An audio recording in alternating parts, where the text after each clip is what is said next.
وَلَقَدْ يَسَّرْنَا الْقُرْآنَ لِلذِّكْرِ فَهَلْ مِن مُّدَّكِرٍ۔ اس مکی صورت میں اس کے اس عقیدے کو واضح کیا جا رہا ہے کہ جو چیز تمہارے لیے حلال ہے وہ صرف اللہ کے نام پہ ذبح کی گئی چیز تمہارے لیے حلال ہے۔ ان کی لاجک یہ تھی اہل مکہ کی، کفار اور مشرکین کی۔ ہم نے گزشتہ آیات میں پڑھا، آپ اگر اس کی طرف تھوڑا سا ذہن لے کے جائیں، کہ کچھ جانور اسلام کے اندر حرام ہیں، وہ حلال بھی ہوں تو ان کو مرنے کا جو طریقہ ہے اس کی وجہ سے وہ حرام ہو جاتے ہیں۔ ہم نے سورہ انعام میں پڑھا، سورہ مائدہ میں بھی، کہ جو جانور کسی چوٹی سے لڑک کر گر پڑے نیچے، شریعت کہتی ہے کہ حلال جانور ہونے کے باوجود بھی وہ کیا ہو گیا؟ حرام ہو گیا۔ ان کا موقف یہ تھا اہل مکہ کا کہ جو جانور خود مرے اس کو تم حرام سمجھتے ہو، اور جس جانور کو ذبح کیا جائے اس کو تم کہتے ہو کہ یہ حلال ہے۔ اہل مکہ کہتے تھے تمہارا مسلمانوں کا یہ موقف ہماری سمجھ سے بالا تر ہے، لیکن اللہ فرما رہا ہے کہ جانور حلال بھی ہوں تو حرام ہو سکتے ہیں، اور وہ طریقہ کار یہ ہوگا کہ جب اللہ کا نام لیا جائے گا تو حلال جانور اپنے مخصوص طریقے سے ہی حلال ہوگا، ورنہ ایسے نہیں ہو سکتا کہ وہ اپنی موت مرے اور مر جائے اور ہم اس کو پھر بھی حلال سمجھیں، کیونکہ حلت اور حرمت کی اتھارٹی کس کے پاس ہے؟ اللہ کے پاس ہے۔ تو اللہ تعالیٰ کی وحدانیت کی جو قانونی حیثیت ہے، آج اس کو اہل مکہ کے سامنے ان آیات میں واضح کیا جا رہا ہے۔ فَكُلُوا مِمَّا ذُكِرَ اسْمُ اللَّهِ عَلَيْهِ إِن كُنتُم بِآيَاتِهِ مُؤْمِنِينَ۔ فَاکمن، پس کلو کھاؤ، اکل یاکلو سے ہے کھانا، امر کا صیغہ ہے فکلو، پس کھاؤ، مما، یہ دو الفاظ کا مجموعہ ہے، من اور ما۔ من کا معنی سے، ما کا معنی جو یا جس پر، ذکرہ ذکر کیا جائے، لیا جائے، اسم اللہ، اللہ کا نام جس پہ لیا گیا ہو اس کو تم کھاؤ۔ ان کنتم بآیاتہ مومنین، ان کا معنی اگر کنتم تم ہو بآیاتہ اللہ تعالیٰ کی آیات پر، مومنین ایمان رکھنے والے، اگر تم اللہ کی آیات پر ایمان رکھنے والے ہو تو اس میں سے کھاؤ جس پر اللہ تبارک و تعالیٰ کا نام لیا گیا ہے۔ وَمَا لَكُمْ أَلَّا تَأْكُلُوا مِمَّا ذُكِرَ اسْمُ اللَّهِ عَلَيْهِ وَقَدْ فَصَّلَ لَكُمْ مَا حَرَّمَ عَلَيْكُمْ إِلَّا مَا اضْطُرِرْتُمْ إِلَيْهِ وَإِنَّ كَثِيرًا لَيُضِلُّونَ بِأَهْوَائِهِمْ بِغَيْرِ عِلْمٍ إِنَّ رَبَّكَ هُوَ أَعْلَمُ بِالْمُعْتَدِينَ۔ اب یہ تعجب کا اظہار بھی ہے اور ان کے لیے ایک دھمکی کا ایک لفظ بھی ہے کہ وَمَا لَكُمْ أَلَّا تَأْكُلُوا مِمَّا ذُكِرَ اسْمُ اللَّهِ عَلَيْهِ، واو کا معنی اور، ما لکم تمہیں کیا ہو گیا ہے، اللہ تاکلو، ان کا معنی کہ لا تاکلو تم نہیں کھاتے، اور کیا ہوا تمہیں کہ نہیں کھاتے ہو تم، مما، من کا معنی سے، ما کا معنی جو، ذکرہ ذکر کیا گیا ہو، پڑھا گیا ہو، اسم اللہ اللہ تعالیٰ کا نام، علیہ جس جانور کے اوپر۔ یعنی اعتراض یہ ہے کہ تم مسلمانوں یہ کہتے ہو کہ جو جانور اسلام کے ذبح شدہ طریقے کے بغیر مرے وہ کھانے کے قابل نہیں ہے۔ اللہ فرما رہا ہے کہ ان سے یہ پوچھو کہ تم پھر اس جانور کو کیوں نہیں کھاتے اور اس کو حلال کیوں نہیں سمجھتے جس پر اللہ کا نام لیا گیا ہے، حالانکہ وَقَدْ فَصَّلَ لَكُمْ مَا حَرَّمَ عَلَيْكُمْ، واو کا معنی اور، یہ حال کے معنوں میں ہے۔ حال یہ ہے کہ قد فصل لکم، اللہ نے تمہارے لیے تفصیلاً بیان کر لیا ہے، ما حرم علیکم، ما کا معنی جو، حرم حرام قرار دیا ہے اس نے، علیکم تمہارے اوپر، اللہ نے وہ واضح بیان کر دیا ہے، تفصیل سے بیان کر دیا ہے، مفصل بیان کر دیا ہے تمہارے لیے جو اس نے تم پر حرام کیا، ہاں الا ما اضطررتم الیہ۔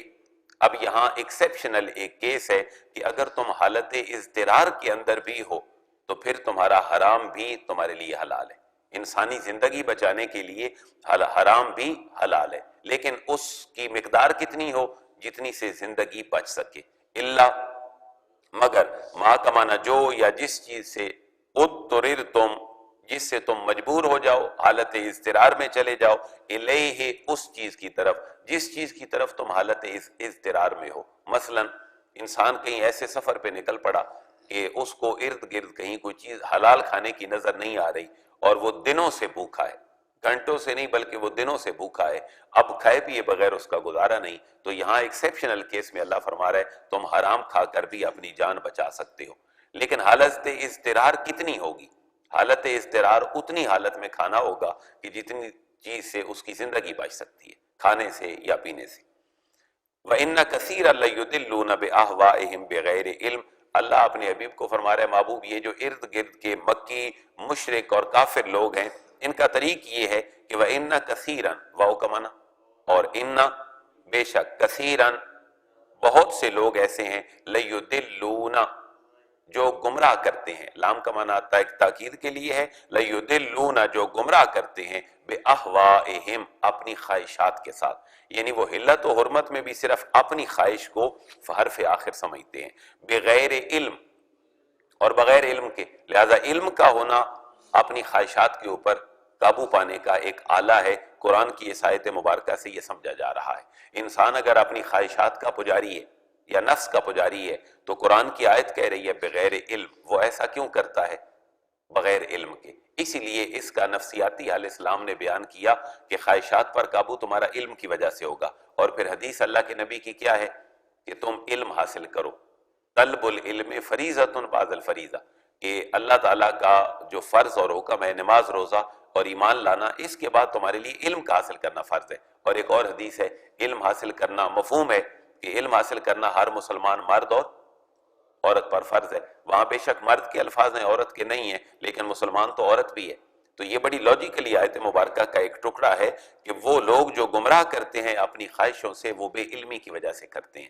اگر اپنی خواہشات پہ قابو پانا ہے تو پھر علم حاصل کرو، علم آ جائے گا تو خواہشات کے اوپر غالب آ جائے گا۔ ان ربک هو اعلم بالمعتدین، ان، بے شک ربا کا، آپ کا رب، ہوا، وہ، عالم، خوب جانتا ہے، بالمعتدین، حد سے بڑھنے والوں کو، اللہ تبارک و تعالی حد سے بڑھنے والوں کو خوب جانتا ہے۔ اب حد سے بڑھنے کے بھی دو مفہوم ہیں، ایک مفہوم یہ ہے کہ اہل مکہ اور مشرکین نہیں کھا رہے اس جانور کو کہ جو اللہ تبارک و تعالی اور اس کے رسول کا طریقہ ہے۔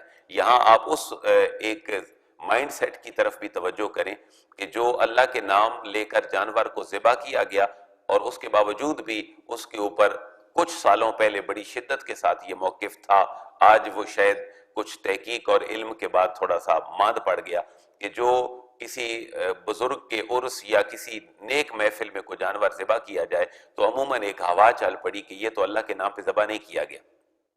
تو اللہ یہاں فرما رہا ہے اِنَّ رَبَّكَ، بے شک آپ کا رب، هُوَ أَعْلَمُ، بہت جانتا ہے، بالمعتدین، حد سے بڑھنے والوں کو۔ اب حد سے بڑھنا دونوں طرف سے ہے، ایک اللہ کے نام پہ جانور ذبح ہو رہا ہے، مشرکین اس کو کھا نہیں رہے، اور ایک ہے کہ اللہ کے نام پہ ذبح ہو رہا ہے لیکن کہا یہ جا رہا ہے کہ یہ اللہ کے نام پہ نہیں، یہ غیر اللہ کے نام پہ، لیکن اس کے اندر پھر اتھارٹی کون ہوگا؟ اتھارٹی اللہ اور اس کے رسول کا طریقہ ہوگا۔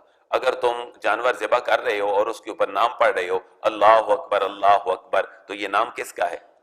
اللہ تبارک و تعالیٰ کا ہے۔ اس کا گوشت آپ کسی بھی مسکین کو، کسی بھی غریب کو، کسی بھی درگاہ کے فقراء کو کھلا دے تو یہ غیر اللہ کے نام پہ ذبح نہیں ہو رہا بلکہ یہ اللہ کے نام پہ ذبح ہو رہا ہے۔ تو یہ جو زیادتی ہے یہ دونوں طرف والے لوگوں کے لیے، کہ جو حلال کو حرام کہہ رہے ہیں ان کے لیے بھی، اور جو مشرکین حرام کو حلال سمجھتے تھے کہ لڑک کر مر جائے تو ہمارے لیے ٹھیک ہے لیکن جس پہ اللہ کا نام لیا جائے وہ ٹھیک نہیں ہے، اس آیت سے یہ دونوں مفہوم سمجھے جا رہے ہیں۔ وَذَرُوا ظَاهِرَ الْإِثْمِ وَبَاطِنَهُ إِنَّ الَّذِينَ يَكْسِبُونَ الْإِثْمَ سَيُجْزَوْنَ بِمَا كَانُوا يَقْتَرِفُونَ۔ اب یہ صورت تھی مکی، اور مکی صورتوں میں ایک پاکیزہ معاشرے کے اصول اللہ بیان فرماتا ہے۔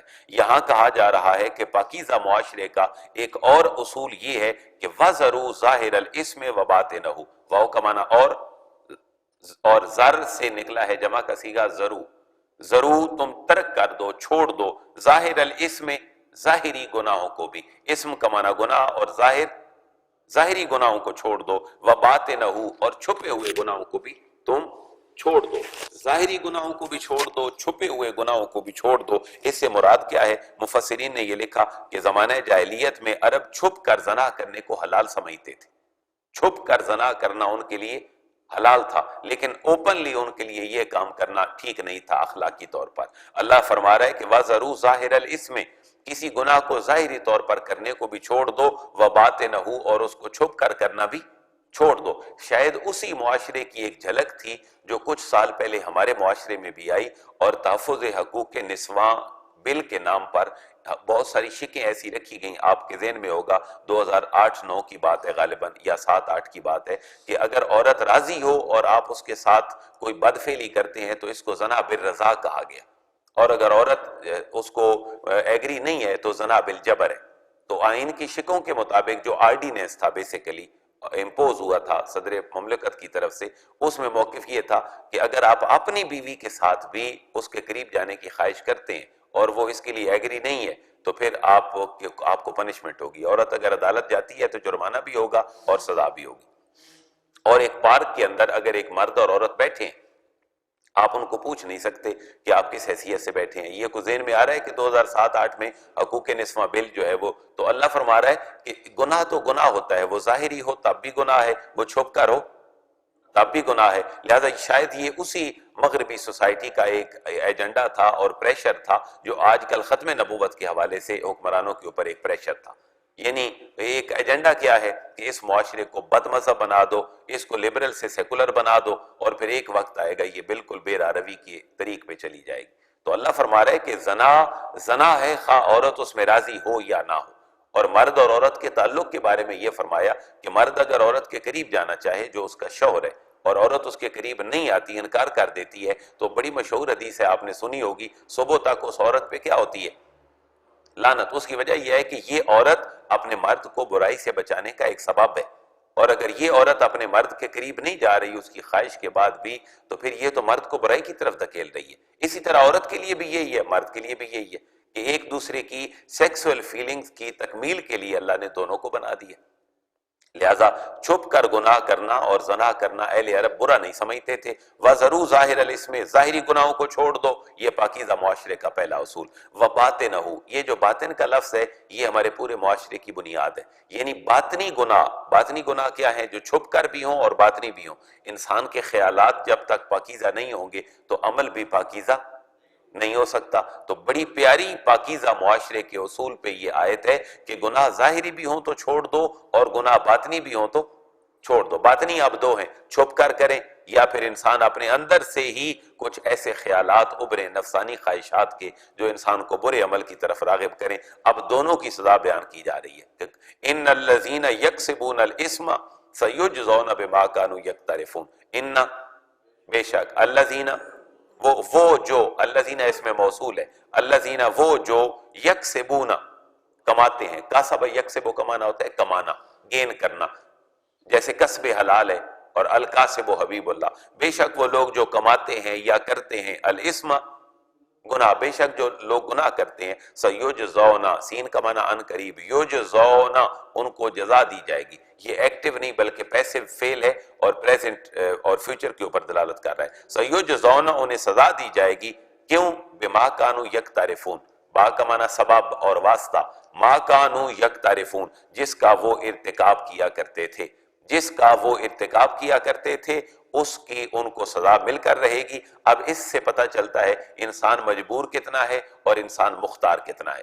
اللہ تعالیٰ نے انسان کو نہ زیادہ مجبور پیدا کیا ہے اور نہ ہی اس کو مختار کل بنایا ہے۔ انسان اللہ کے احکامات کا مجبور بھی ہے لیکن وہ مختار بھی ہے۔ مثلا ایک مثال کہ زور کی نماز کا وقت آج کل کتنے بجے شروع ہو جاتا ہے؟ راؤنڈ اباؤٹ 12 سے بھی پہلے شروع ہو جاتا ہے زور کا ابتدائی وقت، اور یہ جاتا کتنے بجے تک ہے؟ تقریباً کوئی 3:20 اور 3:25 تک جاتا ہے، یہ جو دسمبر کے ایام چل رہے ہیں۔ تو اب انسان مجبور ہے کہ اس نے نماز پڑھنی ہے، لیکن کتنی دیر اس کے لیے ہے؟ 12 سے لے کر 3:30 تک کا اس کے لیے وقت ہے۔ 1، 2، 3 اور 3.5 کتنے گھنٹے؟ 3.5۔ یہ 3.5 گھنٹے کے اندر فلیکسیبل ہے، جب اس کو ایزی فیل ہو وہ اپنی نماز پڑھ سکتا ہے۔ جماعت کا ٹائم ہمارے معاشرے کے اندر ابتدائی ٹائم میں اور مڈل کسی ٹائم میں یا آخری ٹائم میں طے ہو جاتا ہے، یہ صرف لوگوں کی سہولت کے لیے ہوتا ہے، ورنہ زور کی نماز 12:15 بھی ہو سکتی ہے، زور کی نماز 3 بجے بھی ہو سکتی ہے۔